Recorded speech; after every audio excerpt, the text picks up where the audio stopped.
أعوذ بالله من الشيطان الرجيم بسم الله الرحمن الرحيم والحمد لله رب العالمين والصلاة والسلام على سيدنا ونبينا وحبيب قلوبنا محمد المصطفى وآله الطيبين الطاهرين اللهم صل على محمد وآل محمد وعجل فرجهم واللعنة الدائمة على أعدائهم أجمعين إلى قيام يوم الدين رب اشرح لي صدري ويسر لي أمري واحلل عقدة من لساني يفقه قولي اللهم كن لوليك الحجة بن الحسن صلواتك عليه وعلى آبائه في هذه الساعة وفي كل ساعة وليا وحافظا وقائدا وناصرا ودليلا وعينا حتى تسكنه أرضك طوى وتمتعه فيها طويلا برحمتك يا أرحم الراحمين. Congratulations to Sahib al-Zaman alayhi salam and to all of you as we live the eve of Lady Fatima's birth, salawatullahi wa salamuhu alayha, the eve of her birth anniversary. May we all be from her sincere Shias and followers, inshaAllah ta'ala. In our last lesson, we were speaking about the Prophet's miracles, sallallahu alayhi wa alayhi, and we were mentioning the miracles other than the Quran, meaning the miracles that were mentioned in the Islamic traditions and the traditions of Ahlul Bayt alayhimus salatu wassalam. And we were seeing whether we can actually establish our faith in the Prophet sallallahu alayhi wa alayhi, or strengthen our faith in him based on these miracles.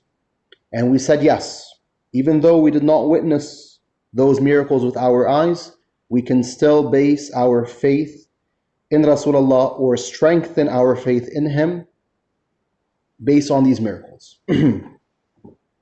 How so? We mentioned that we had 4 main points to mention. Last week we had enough time to mention 2. The first one was a lot of the miracles mentioned in the Islamic traditions. When I say Islamic traditions, we're talking about Shia or Sunni traditions. A lot of the miracles mentioned in Islamic traditions were mentioned accidentally. Meaning, when you look at the narration, you find that the narrator's main goal isn't to focus on the miracle. In many cases, his main goal is to narrate what happened in a particular event, such as what happened in the Battle of Khaybar, when the Prophet ﷺ wanted to give the banner to a man who is loved by Allah and His Messenger, and who loves Allah and His Messenger ﷺ, a man who would go forth and be victorious over the Jews of Khaybar. Here you find that the narrator says what happens, and the main goal is what? Narrating the event. His main goal isn't to narrate the miracle. Even then, he does mention some miracles that the Prophet did sallallahu alaihi wasallam. So that was the first point. When you find that most traditions, or at least a lot of them, contain miracles that were mentioned accidentally, this increases the chance of what? This increases the chance or the possibility that the miracle actually happened. If you remember, I told you this point was the weakest point out of the 4 points we're going to mention.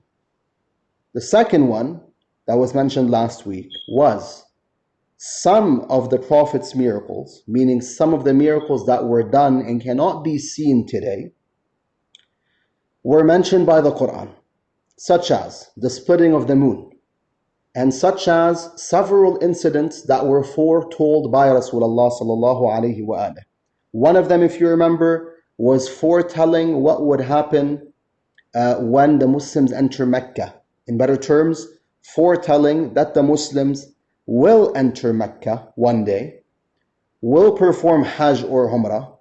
Some of them will shave their heads, whilst others will cut their hair.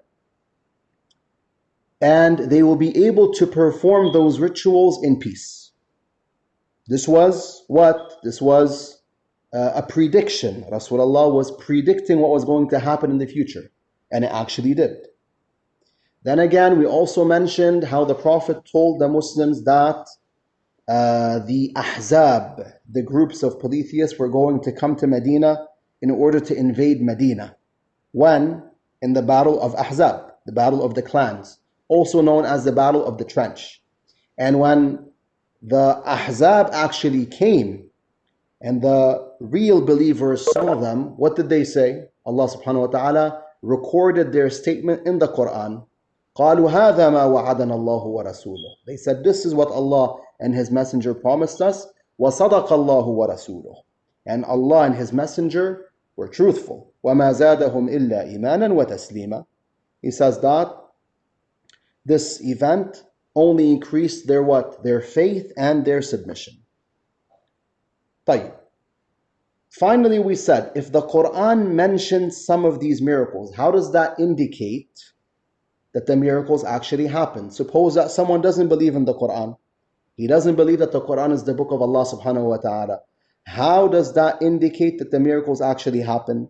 We said, well, the Quran was heard by the friends and foes of Rasulullah sallallahu alaihi wasallam. It was heard by the real believers and by the hypocrites and also by the infidels, especially when he was in Mecca, especially during the Mecca period. So, when the Quran mentions these miracles, if they're not true, the foes of Rasulullah sallallahu alaihi wasallam, whether we're talking about external foes like infidels or internal ones like hypocrites, they can make an objection. They can tell him, where is this miracle that your book is mentioning? We never saw it. And by making that objection, they'll put the Prophet in a tough position. In fact, they'll cause the faith of the believers to weaken. But that did not happen. They weren't able to do so. Which proves that whatever the Quran was mentioning was true. Whatever the Quran was mentioning was true, meaning those miracles actually took place. In fact, no wise individual, no wise man will come forth and, mention that he performed a miracle when he didn't really perform it in front of his enemies, knowing that he has no way to prove to them that this actually happened. Okay? No wise man will do so, because if he does so, he will be putting his what? Putting his so-called prophethood in danger. When he's claiming to be a prophet, and he comes forth and fabricates certain miracles and speaks about them in front of his enemies, he'll be jeopardizing his own prophethood, because ultimately he has no way to prove to anyone that these things actually took place, that these events or these supernatural occurrences took place. Fine. All of that was mentioned last week. Today, inshallah, we want to mention the two other points that I promised you. And we said, if you remember, that these points were mentioned by Sayyid al-Hakim Dama Dhulluh, one of the great Maraja in Najaf, in his book Usul al-Aqidah, which is a fabulous book revolving around our main beliefs, the 5 roots of religion. The third point, which proves that these miracles are true, is that the enemies of Ahlul Bayt alayhimus salatu wassalam narrated the miracles that pertain to Ahlul Bayt alayhimus salam.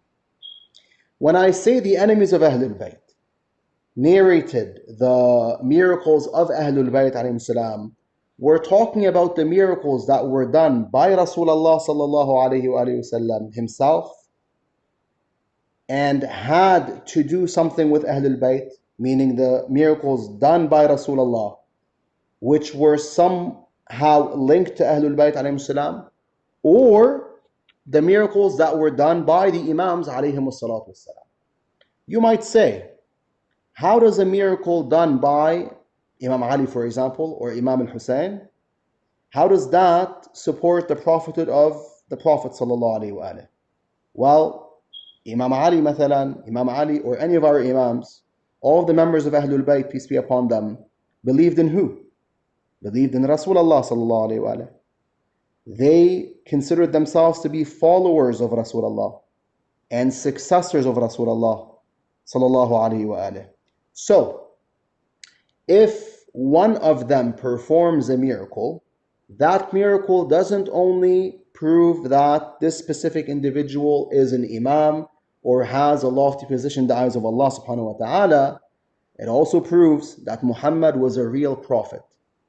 Because Ali, Fatima, Hassan, Hussein, and the 9 descendants of Hussein claim to be what? Followers of the Prophet.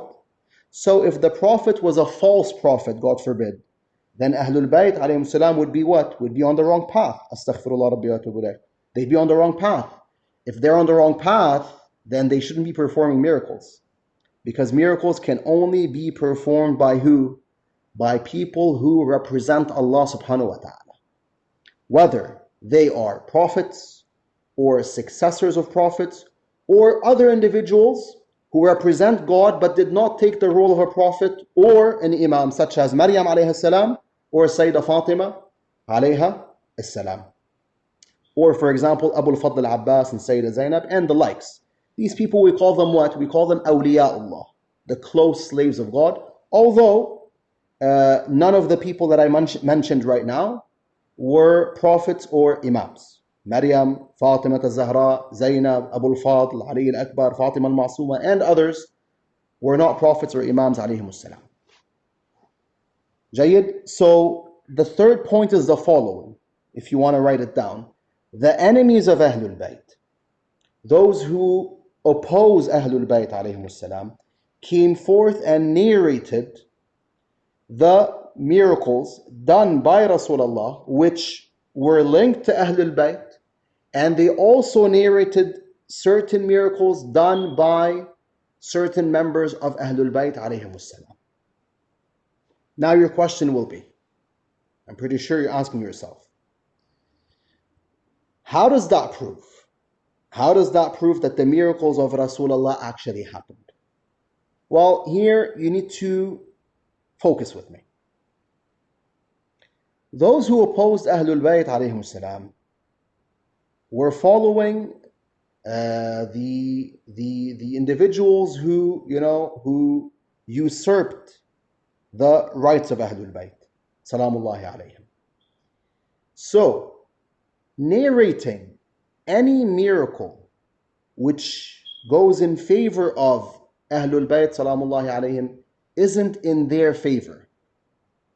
It's not in their favor. Because it only proves that Ahlul Bayt are right. And it only proves that Ahlul Bayt alayhim salam are holy. Hence, if those miracles, and we'll give examples of them soon inshallah, if those miracles were not real, then why would the opponents of Ahlul Bayt mention them? Take the example of At-Tabari. At-Tabari, the famous historian, he was Sunni. Even then, he mentioned several miracles done by Ahlul Bayt alayhimus salam, or which were attached to Ahlul Bayt in his book At-Tarikh, in his famous book of history known as Tarikh al-Umam wal-Muluk. But Tabari was Sunni. Mentioning those miracles were not in his favor. So if those miracles were bogus, if they were fabricated, why mention them? The reality is the miracles are true, and Tabari could not neglect them. He couldn't just, put them aside. He had to mention them. Same goes for Ibn Kathir in his book Al-Bidayah wal-Nihaya. Ibn Kathir wasn't only a Sunni scholar, he was Nasibi. He hated Ahlul Bayt alayhimus salam. In his book Al-Bidayah wal-Nihaya, he also mentioned certain miracles pertaining to Ahlul Bayt alayhimus salam. So if those miracles were not true, why mention them? You're a Nasibi. They don't go in your favor whatsoever. If anything, they prove you wrong. But the reality is those miracles were quite evident, quite known, to the point that he had to mention them. The same applies to any Sunni scholar out there or Sunni historian who comes forth and mentions miracles pertaining to Ahlul Bayt salamullahi alayhim. Bear in mind that the opponents of Ahlul Bayt alayhimus salatu wassalam, the opponents of Ahlul Bayt would strive hardly. They would strive hardly in order to do what? To support their madhab and to put the sect of Shi'ism down. Thus you find that throughout Islamic history, Shi'as were greatly oppressed. They were killed. They were imprisoned. They were persecuted. A lot of oppression befell them. Take the example of what happened to us and to the Sada, specifically during the Abbasid era. Certain Abbasid caliphs would build pillars in their mansions and their castles on who? On Sada. So they would build a pillar and they'd bring a Sayyid, obviously he's Shi'i, but he's also a descendant of Ahlul Bayt alayhim salam, and they would build the pillar on him. So they would close the pillar on him as he's alive. Jayyid, this is one of their crimes. In the era of Harun al-Abbasi, 60 Sada from the progeny of Ali and Fatima were killed in one night. Just one night. That's one night from the nights of Harun al-Abbasi. Then you had Mutawakkil and what he did to the shrine of Imam Hussain alayhi salam. Then you have a lot of, bloody moments in the history of Shi'ism where our blood was being shed, or the blood of Ahlul Bayt was being shed alayhimus salam. We need to understand these points to understand that when a Sunni scholar comes forth and mentions a miracle pertaining to Imam Ali or Sayyidah Fatima or Imam al-Hassan or Imam al-Hussain, etc., alayhim salam, it's not in his favor whatsoever. So if the miracle was not true, he wouldn't have mentioned it. Are my words clear, inshallah?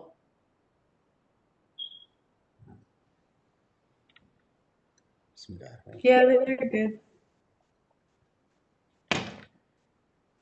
Yes, Sheikh. Yes, Habibi? No, I was saying that you were clear. Clear? Okay, جيد, inshallah. طيب. So now you might ask, can you give us some examples of, such miracles that were narrated by Sunni scholars, not only Shia scholars? Yes, we have plenty of examples. Again, I remind you that some of these miracles were done by Rasulullah, but they related to Ahlul Bayt alayhim salam. They were linked to Ahlul Bayt. And some of them, no, were done by Ahlul Bayt salamullah alayhim, or were done during their eras, and it was clear that the miracle was linked to one of the members of Ahlul Bayt. We have plenty of examples. I don't have enough time to mention all of them, but for today, we're going to mention the return of the sun. Last week we mentioned what? The splitting of the moon, right? Rasulullah split the moon, sallallahu alayhi wa sallam. Well, there's another miracle known as Radd al-Shams. The sun was returned. For who? For Imam Ali alayhi salatu wasalam. For Imam Ali. The sun was returned for Imam Ali twice. Once during the days of Rasulullah and once after Rasulullah passed away. What's nice about this miracle, what's beautiful about it, is that Sunnis and Shias narrated this miracle. In fact, some Sunni scholars wrote a full book on it, on the narration of Radd al-Shams, the return of the sun. So it happened twice, once during the Prophet's life and once after his death. In both moments, the miracle pertained to Imam Ali, was linked to Imam Ali alayhi salam. In simpler terms, the sun returned for Imam Ali with Allah's permission.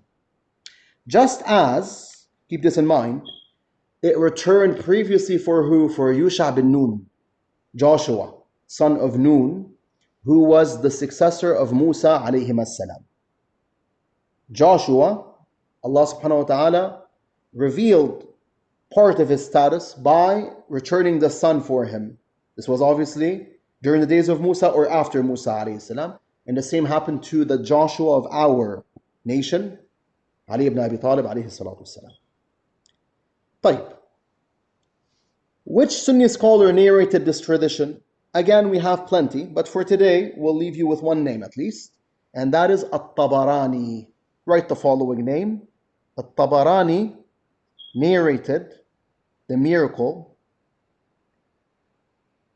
in his book Al-Mu'jam al-Kabir. Al-Mu'jam al-Kabir. In volume 24, where he speaks about Muslim women and what they narrated. So volume 24, in volume 24, there is a chapter regarding the narrations that were narrated by a lady called Ja'far.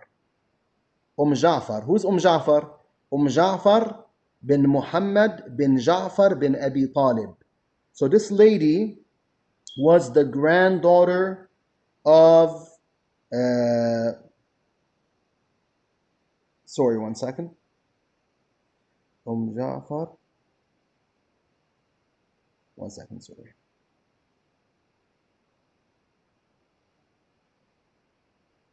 Yes, she was the granddaughter of Ja'far al-Tayyar. Ja'far bint Muhammad ibn Ja'far bin Abi Talib. So she was the granddaughter of Ja'far al-Tayyar alayhi salam, which means that Imam Ali alayhi salam was her uncle, right? The brother of her grandfather, meaning her uncle.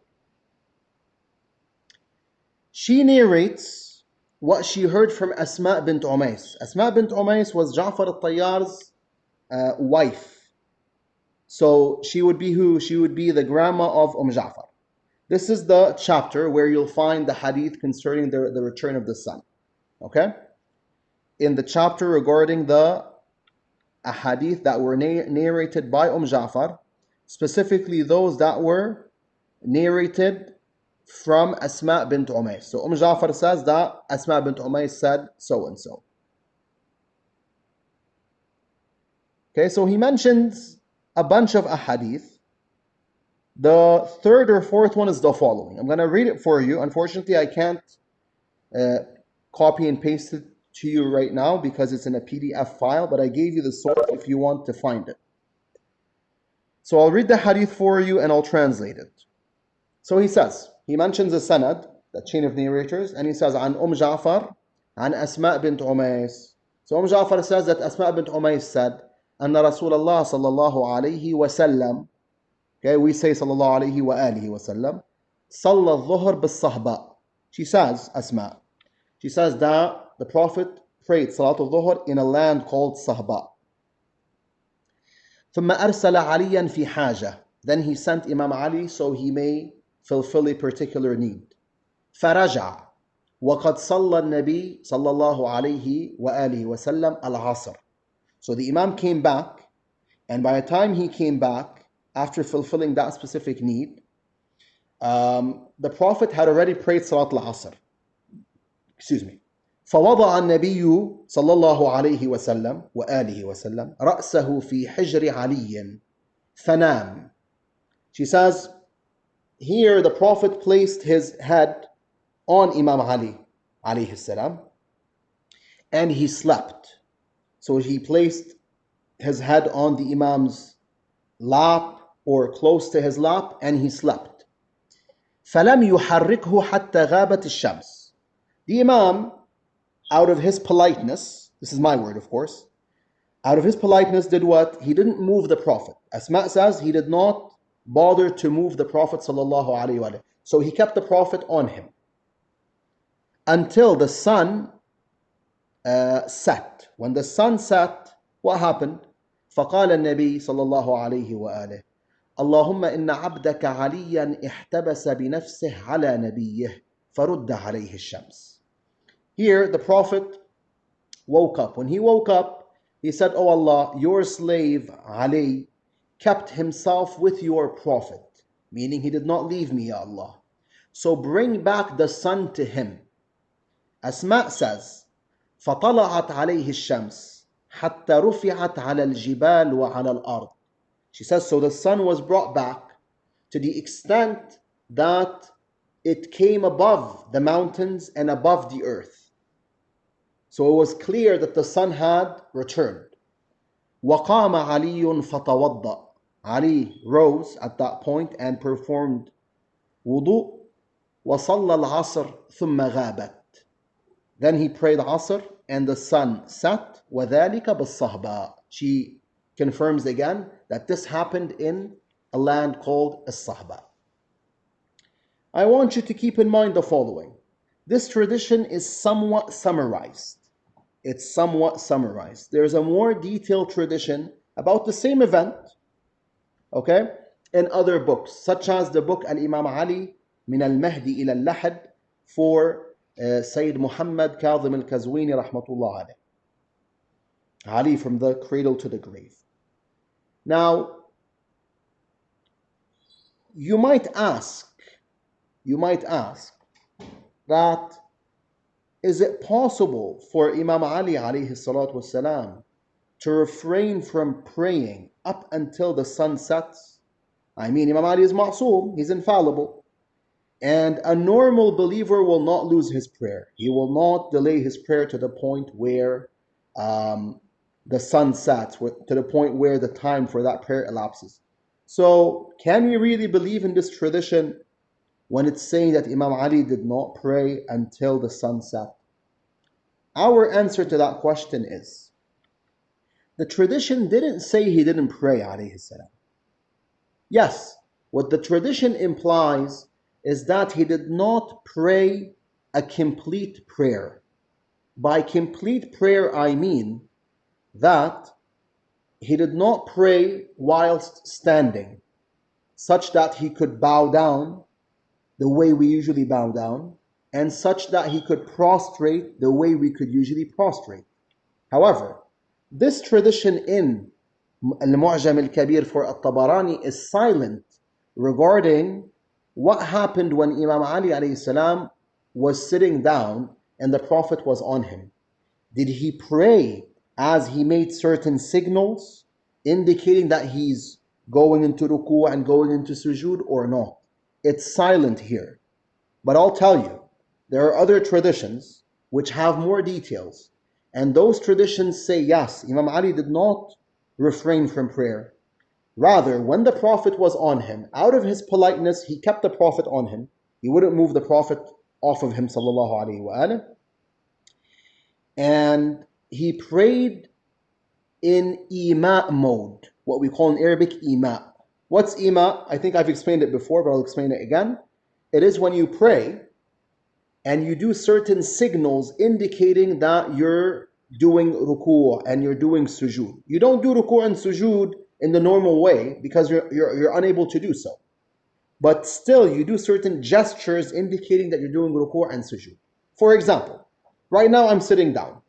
And suppose that for some reason I can't move out of my seat. I have to stay in this position and pray.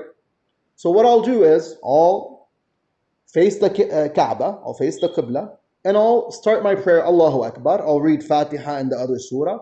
And then when I want to do ruku', I'll move a little bit. So I'll bend down to some extent. For example, I'll do this, and I'll say Subhana Rabbi al-Azim wa bihamdah. Then I'll go back up. And when I go into sujood, I'll bend even more. And I'll say Subhana Rabbi al-A'la wa bihamdah. By doing these gestures, I'm indicating that I am praying, Ya Allah, and I'm doing ruku' and sujood. So the hadith doesn't say Imam Ali alayhi salam didn't pray until the sun set. No. On the contrary. In fact, other traditions tell you that he did pray. Okay? He did pray, but he prayed in ima mode. Here, a second question will come to mind. And that is, why couldn't Imam Ali just move the Prophet off of him, in a gentle way, and get up and pray? I say, Imam Ali alayhi salam knows his taklif. He knows his duty. It's not up to me and you to determine what the duty of Ali ibn Abi Talib is, alayhi salatu wasalam, especially that he is the embodiment of the faith. I believe he is more knowledgeable than us, correct? Of course he is. I believe he knows his duty more than us. Definitely he does. So he knows what to do and what's proper for him to do and what's improper. Especially that, according to another hadith, to another version of the same hadith, when the Prophet supplicates for Imam Ali alayhi salam and asks Allah to bring back the son for him, he tells him, Ya Allah, Imam Ali alayhi salam was obeying you. He was in obedience. It's not that he was, for example, preoccupied with the pleasures of this world, God forbid, or that he was preoccupied with something haram. How could he be preoccupied with haram when he is the most submissive slave to God after Rasulullah sallallahu alaihi wasallam? So he tells him, Ya Allah, he was in your obedience, meaning when he kept me on him, he was doing something good. He didn't do something bad. And that was his duty. His duty was to keep the Prophet on him, sallallahu alaihi wasallam, until the Prophet wakes up.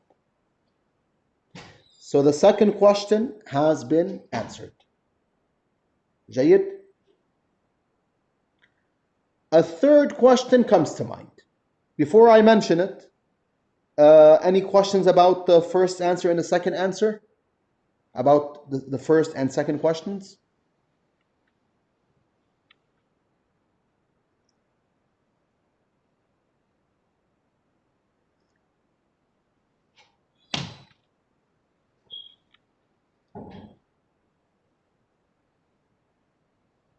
Doesn't seem like it.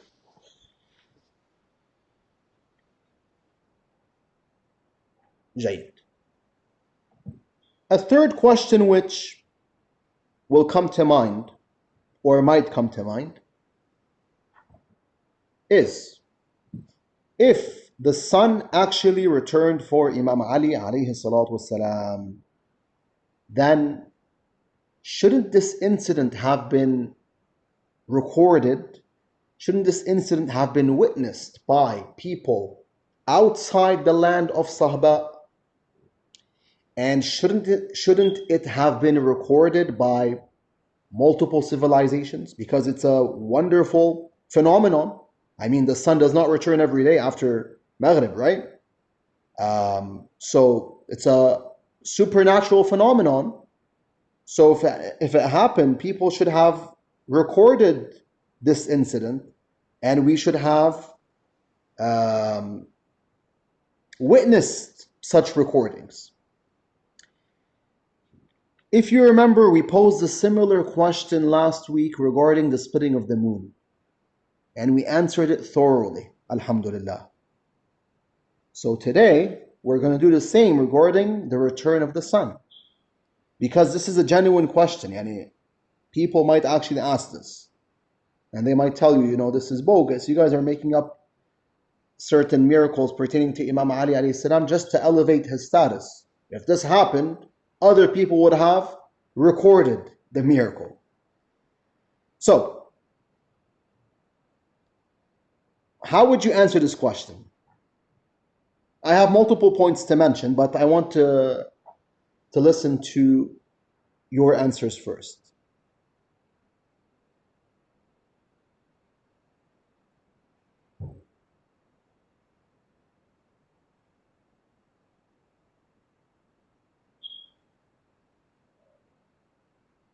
Any points?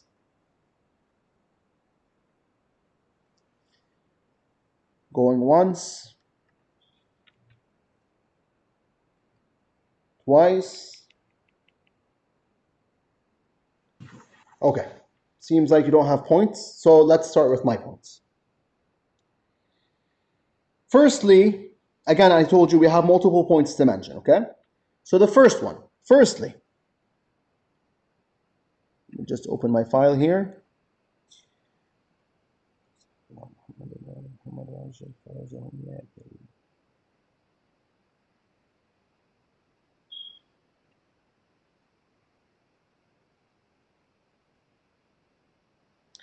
We need to understand, firstly, we need to understand that the people who were outside the Sahaba, some of them resided where?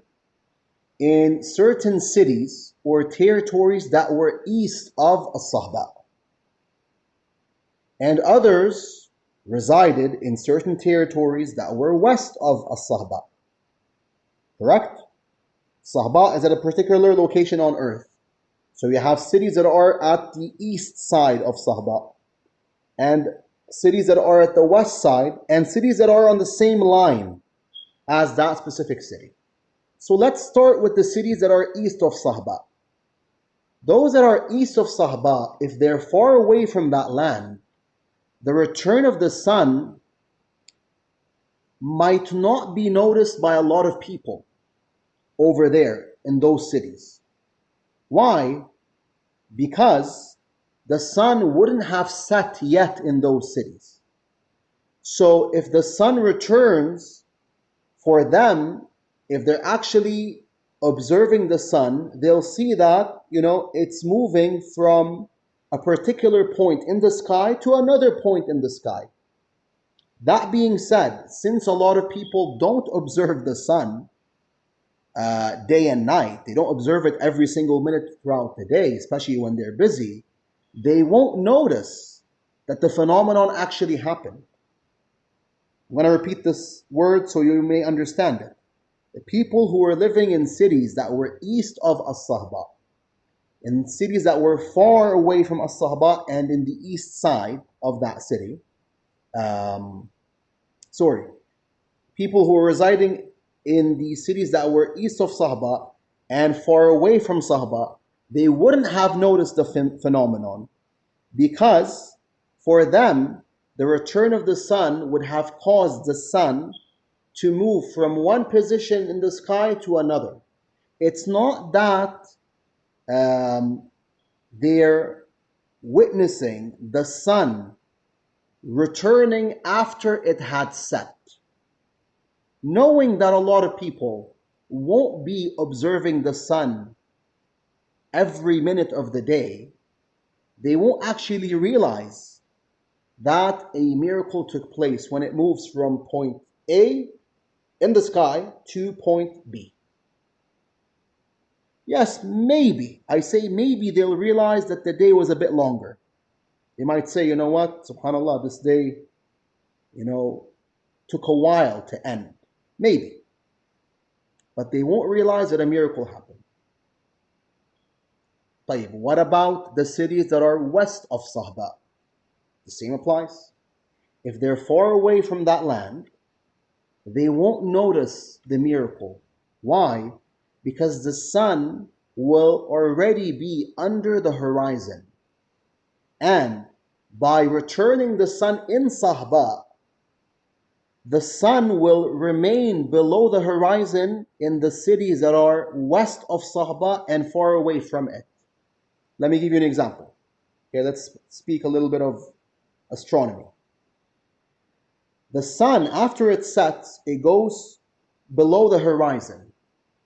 So at a certain point in the night, it's 6 degrees below the horizon. At a certain point, it's 12 degrees below the horizon. At a certain point, it's 18 degrees below the horizon, etc.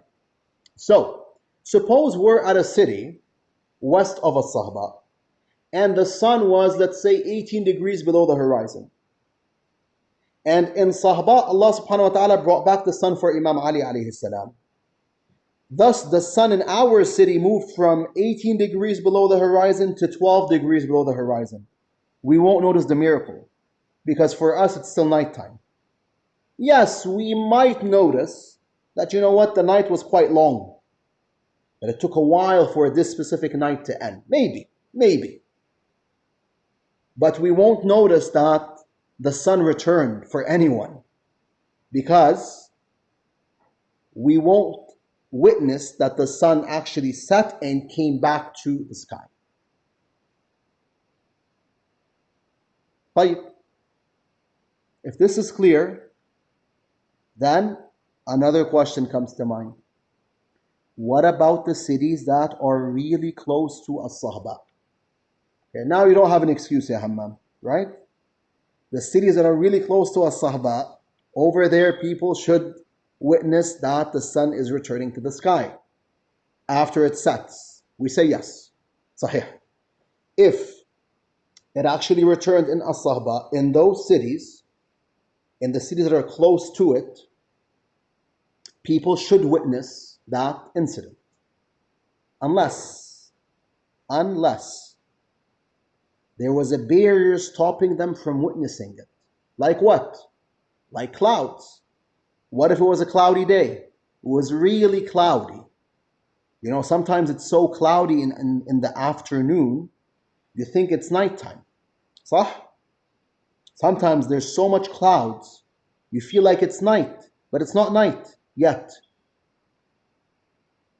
So possibly in certain cities close to Sahba, it was very cloudy, such that the people of that area didn't realize that the sun actually returned after it had set. This is one possibility. Secondly, possibly the people of those cities did witness the miracle, but did not record it. Thirdly, possibly they witnessed the miracle and recorded it, but the recording of that incident did not reach us. For I believe all of us know, or should know, that not every incident that took place in history was recorded, that's one, nor every incident that took place and was recorded actually reached us. That's two. Keep these 2 points in mind because they're very important. Let me give you an example. When we come to the events of Karbala, the tragedies that befell Imam Hussain in Karbala, not all the tragedies that befell him were recorded in history. There was a good amount of tragedies that weren't recorded, I mean written down, but they were still passed on to the upcoming generations from one person to another. So one person heard, a particular individual, let's say Sayyidah Zainab, Sayyidah Sukaina, Imam al-Sajjad, Imam al-Baqir, anyone from Ahlul Bayt who were there, or heard one of the enemies speaking about what happened. He took that information and passed it down to someone else without writing it. He passed it down orally. And that individual also passed it down orally. And it went from Fulan to Fulan to Fulan to Fulan to Fulan to Fulan until it reached us. This happens. Not only with Karbala, it happens with any historical event. Take the example of the oppression that befell Iraqis in Iraq when Saddam was alive. There are a lot of incidents and stories that Iraqis will tell you about, but it's not recorded in history, and it's not taught to children in history class. In Iraq, if you go to Iraq and you're learning history, you won't be taught that, so-and-so happened to this Sayyid, so-and-so happened to that lady, to that man, to Abu Ali, to Abu Ja'far, etc. But the Iraqis know what happened, and they narrate what happened to their friends, to their families, etc. The same applies to Lebanon. We have stories of what happened to the people living in South Lebanon when the French, for example, occupied Lebanon, when certain countries occupied Lebanon, etc., that are not recorded in history, but they're passed down from one person to another. So the first point is, okay, maybe some people saw the miracle, maybe many people saw it, but who tells you that they wrote it? Maybe they didn't write it down. And even if they did write it down, who told you that recording actually reached us? Maybe it didn't reach us. I'll give you another example, and please keep this one in mind. It is said by our scholars that the oldest maqtal of Imam al-Hussain alayhi salam, the oldest book called Maqtal al-Hussain, was a book written by a companion of Imam Ali called Al-Asbagh bin Nubata. But unfortunately, we don't have any copies of that maqtal. Al-Asbagh was, he passed away in about year 90 after Hijrah. So this man lived during the days of Ahlul Bayt, he lived during the incidents of Karbala and after the incident of Karbala, right? He narrated what happened, but unfortunately we don't have a copy of his maqtal. What does that mean? It means that the maqtal of Asbagh bin Nubata did not reach us.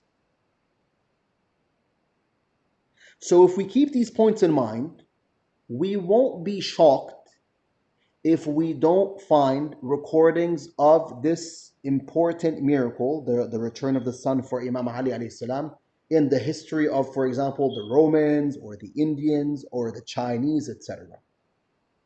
But then again, I say, who says that there are no recordings regarding that incident in their books? Have we read their books to actually see what's inside those history books? Possibly if someone searches, he'll find evidence. But right now we're just, going with the flow, as they say.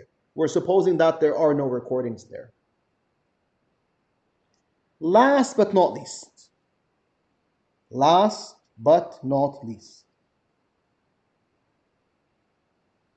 we say, who said that when Allah subhanahu wa ta'ala brought back the sun for Imam Ali salawatullahi wa salamu alayhi, he brought it back in a way it had to be witnessed by people who were outside the land of Sahba, or the land where the sun retreated, where the sun returned for him?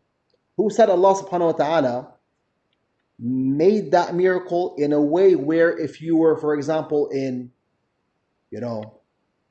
Mecca or in Yemen or other countries or cities, you would have to see it?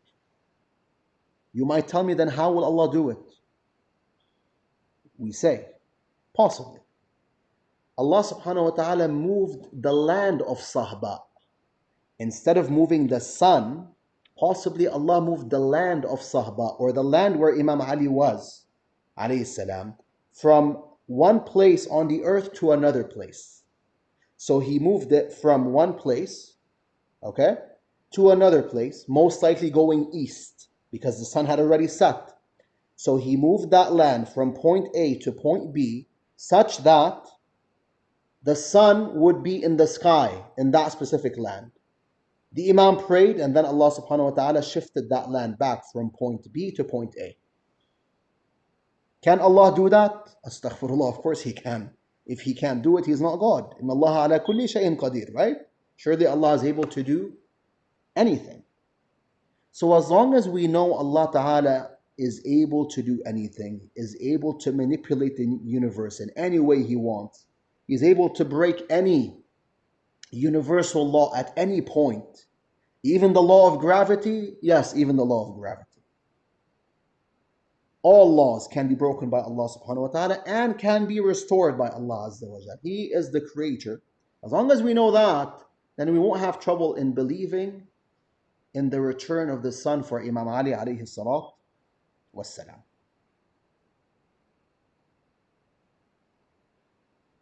Are those points clear, inshallah? Sure. Any questions before I move on?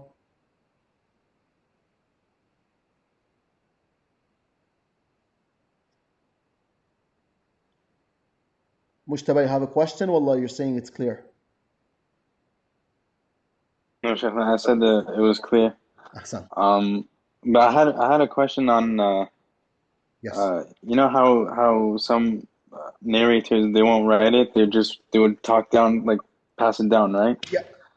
Through just simple dialogue between each other. And I don't know, it just came up with the enemies of Imam Hussain during that time in Karbala. Mm-hmm. Like if supposedly if they narrated it, would they have like tweaked the narration a bit? Mumkin. It's possible, yes.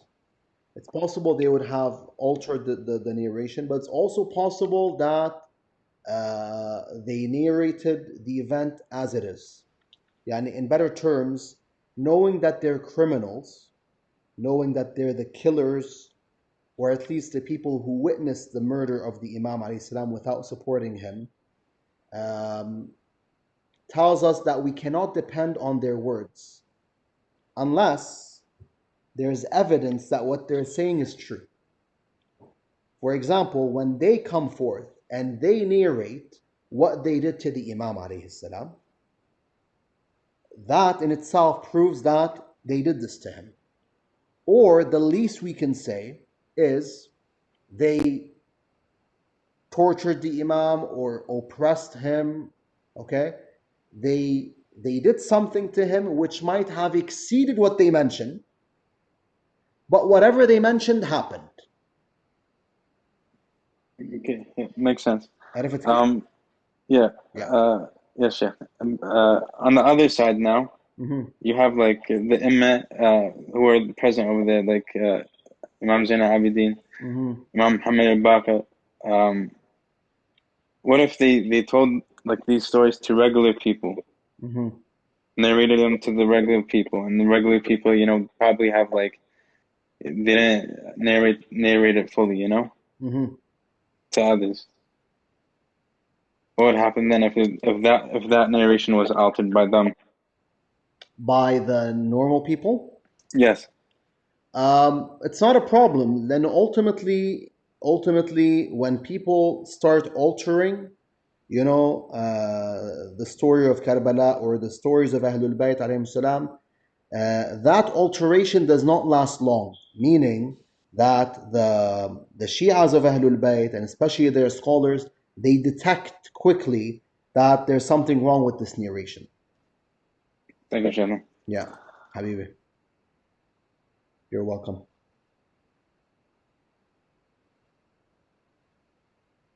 Just to give you an example, to give the brothers and sisters an example of, you know, a crime that was confessed by one of the enemies of the Imam alayhi salam. That crime was the pounding of his body, how they pounded his body with horses. There's a particular individual who participated in that crime, and he entered upon Ubaydullah bin Ziyad lanatullah alayh, and he recited poetry. And in those couplets of poetry, he tells Ubaydullah bin Ziyad that we basically pounded the chest and the back of Imam Hussain and we grinded his bones. He was taking pride in that crime. So that word in itself indicates that yes, this crime, this form of oppression happened. Could something else that exceeds this form of oppression have happened? Yes, maybe. Ultimately, if the criminals say we did X, Y, and Z, it doesn't mean that they only did that. Maybe they did even worse, but they only mentioned what they actually wanted to mention. طيب. We don't have much time left, so I'll mention one more miracle, again pertaining to Imam Ali alayhi salam, narrated by Sunni scholars, and we'll continue next week, inshallah subhanahu wa ta'ala. This one is the famous miracle of Bab Khaybar, opening the door of Khaybar. The door of Khaybar was humongous. It was really big, very heavy, to the point no ordinary man could open it on his own, let alone lifting it. Okay? One individual could not open that door by himself. As for pulling the door out and lifting it, this was impossible for a human being. This was done by Imam Ali alayhi salam. He didn't open the door, he ripped it out of the castle or the fortress of the Jews. Sunnis and Shias narrated this event. Amongst the Sunnis who narrated it was As-Sayuti. As-Sayuti, in his book Tarikh al-Khulafa, the history of the caliphs. Let me copy and paste what he says, and I'll explain it to you inshallah. Then we'll call it a night. He says, again, this is in the book Tarikh al-Khulafa, the history of the caliphs, when he speaks about Imam Ali's life, salamullah alayh, which is basically the fourth chapter in this book, since they consider him to be the fourth caliph. He says, قال جابر بن عبد الله, Jabir ibn Abdullah al-Ansari said, حمل علي الباب على ظهره يوم خيبر حتى صعد المسلمون عليه ففتحوها. He says Ali carried the gate or the door of Khaybar on his back on the day of Khaybar. Now it seems that there was a trench between the Muslims and between the fortress of the Jews. So because there was a trench, after Imam Ali made his way to the fortress and he opened the door of Khaybar, he ripped it out of the fortress, the Muslims were in need of some sort of bridge to cross that trench. What was the bridge? The bridge was not there, it was absent. So the Imam made a bridge for them. He carried the door, okay, and he placed it on the trench or over the trench in a way that the Muslims were able to step on the gate of Khaybar and go to the side where the fortress lies, which is also another miracle, because those Muslims are heavy and the door in itself is heavy enough, yet the Imam ﷺ is carrying the door for them and they're walking on the door or running on it to the side of the Jews. Again, all of this was done by Allah's permission. So he says, حمل علي الباب على ظهره يوم خيبر حتى صعد المسلمون عليه ففتحوها. So the Muslims came forth, they walked or ran on the door of Khaybar and they opened the fortress, meaning they were victorious over the Jews. وإنهم جروه بعد ذلك فلم يحمله إلا 40 رجلا. Then Jabir says that the Muslims, after this incident, pulled the door of Khaybar and realized that they were in need of 40 men to carry it. So you needed 40 men to actually carry that door, which was carried by Imam Ali alone, alayhi salam. He says, وَأَخْرَجَهُ Ibn Asakir. Ibn Asakir mentioned this tradition. Ibn Asakir is another Sunni scholar. Then he says, وَأَخْرَجَ ابن إسحاق في المغازي وابن عساكر. Ibn Ishaq in his book Al-Maghazi and Ibn Asakir also narrated the following. Sayuti is speaking. They narrated that Abu Rafa said, إِنَّ عَلِيًّا تَنَاوَلَ بَابًا عِنْدَ الْحِصْنِ حِصْنَ خَيْبَرْ فَتَتَرَّسَ بِهِ عَنْ نَفْسِهِ. Abu Rafa rahmatullah alayhi says, Ali grabbed a door which was in the fortress of Khaybar, meaning he pulled it out, and he used it as a shield as he was fighting. فَلَمْ يَزَلْ فِي يَدِهِ وَهُوَ يُقَاتِلْ حَتَّى فَتَحَ اللَّهُ عَلَيْنَا. He says that the door remained in Imam Ali's hand, alayhi salam, and he kept on fighting the Jews until we were victorious over the Jews. فَلَقَدْ رَأَيْتُنَا 8 نفر نجهد أن نقلب ذلك الباب فما استطعنا أن نقلبه. He says, Abu Rafa says, I saw myself with 7 other Muslims, so we were 8 Muslims, who were trying to flip the door from one side to another. So they're not trying to actually lift it. They just want to flip it from one side to another, and we were unable to flip it.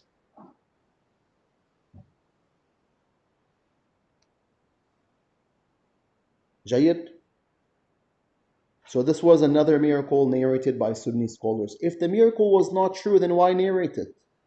Why would you narrate that miracle? No, it is true. It's evident. So the historian or the scholar is unable to neglect it. Inshallah, next week we'll continue with this important topic. Walhamdulillahi Rabbil Alameen wa sallallahu ala al-Mustafa Muhammadin wa alihi at-tayyibin at-tahirin. Allahumma salli ala Muhammadin wa ali Muhammad wa ajil farajahum.